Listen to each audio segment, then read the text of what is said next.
What is C-2 or Stronger Border Act that people talking about so actively these days? Internet is boiling up about all of a sudden known fact that this act is in the Parliament of Canada since June. And then the Parliament went on vacation and now returned, and now they started reviewing this act again. So, what's the true or false about this act? Why people talking about it that much?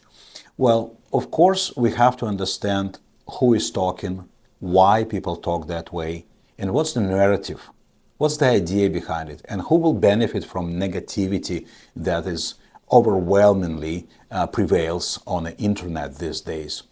People talking about, we received some questions, people talking about introduction of the act that will cancel programs in the middle of it during submission process. Is that true? Before I dive into questions we received from our listeners, I want to ask you to subscribe, like the video, share it with someone you think may benefit from this. No, it's not. It goes through parliamentary hearing, and then it will go through assessment by the government and approval and royal assent, because we in Canada still part of the Commonwealth, and the royal assent is required from King Charles. So technically speaking, it's not the law.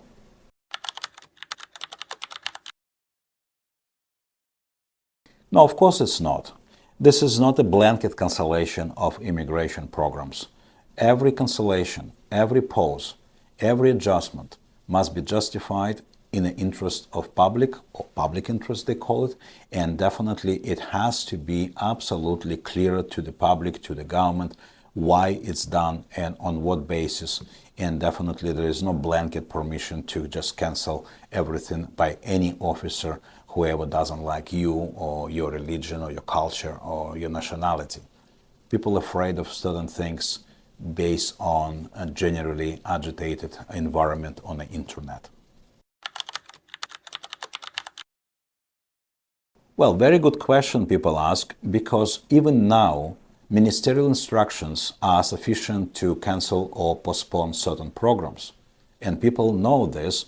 For example, we infamously know about cancellation or pause on sponsorship for parents, grandparents, cancellation or postponement or pause on investor or entrepreneur programs.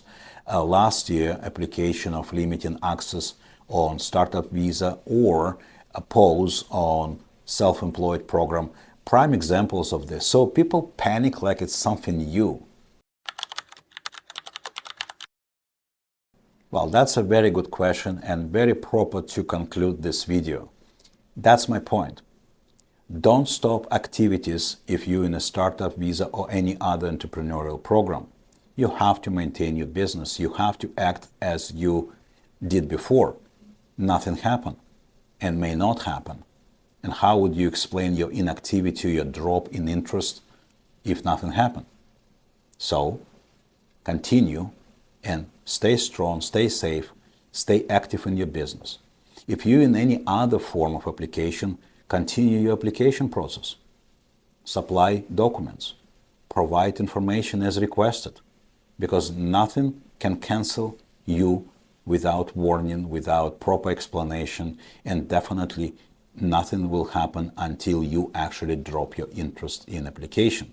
So, bottom line, this is very interesting act, but if we're looking around the world, all the countries closing borders.